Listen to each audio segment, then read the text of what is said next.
In the last 10 years, a lot has changed in Hollywood. How we watch movies and TV has evolved, but so has the content on our screens. Here are some of the top trends of the 2010s.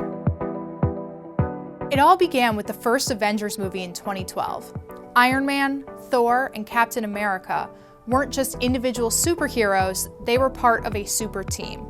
All the Marvel movies became interconnected. In order to understand the plot of one film, you would have had to watch 20 movies that came before, and so the Marvel Cinematic Universe was born. Now, just about every major movie franchise is part of a cinematic universe. There's the DC Cinematic Universe, the Wizarding World of Harry Potter Cinematic Universe, the Lego Cinematic Universe, the Halloween Cinematic Universe, and the Star Wars Cinematic Universe. With more people deciding to watch TV and movies on streaming services at home, studios are convinced that only sequels, prequels, and spin-offs will draw people to the movie theater. Franchises just keep growing, and they show no sign of stopping. When the decade began, we still watched shows at a scheduled time on TV each week, occasionally catching up on our favorite shows on streaming services. Breaking Bad, for instance, doubled its audience between its penultimate and final season thanks to a Netflix bump. And then Netflix began making original content.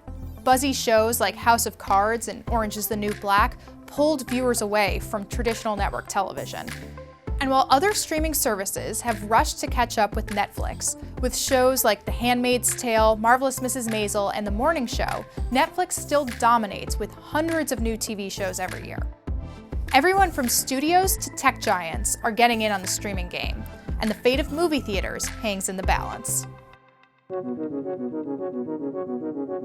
More platforms for content has meant a more diverse array of creators getting the chance to bring their stories to screen. Writers and actors of color broke from the staged stories that have long dominated television. In addition to ushering in much-needed change in Hollywood, this makes good business sense. The Star Wars and Fast and Furious franchises have become global sensations in part because of their diverse and international casts. And in 2013, director Ryan Coogler broke onto the scene with his timely film about police brutality, Fruitvale Station.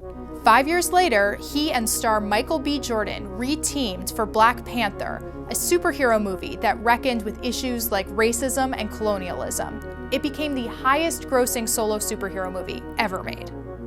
That same year, Crazy Rich Asians became an international sensation. But even as some filmmakers flourished, the industry as a whole was slow to change.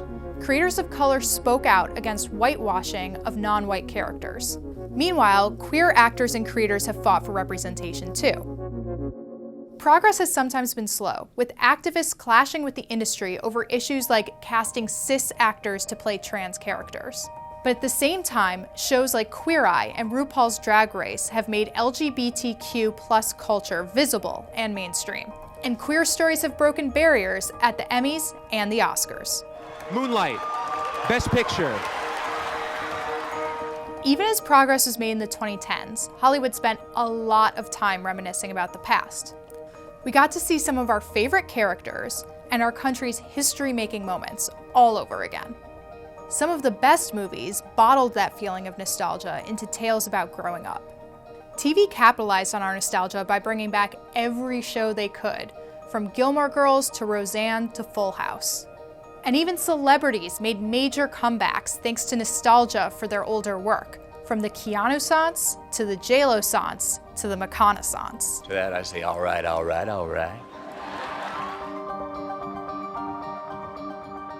The decade kicked off with the first woman in Oscars history winning Best Director.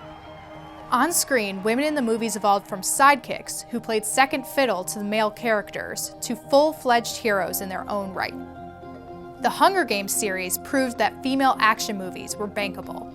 And Frozen proved that kid-friendly films built around strong female characters were good for business too. Star Wars: The Force Awakens broke a dam when it introduced Rey as the key hero in the next era of its saga. And the most popular female superhero in the world finally got her own movie, and an all-female utopia to boot. At first, networks and studios offered more opportunities that skewed towards white women creators. Slowly, the vision of women on screen became more inclusive and more realistic. And so many female characters, no matter their background, got a little more complex.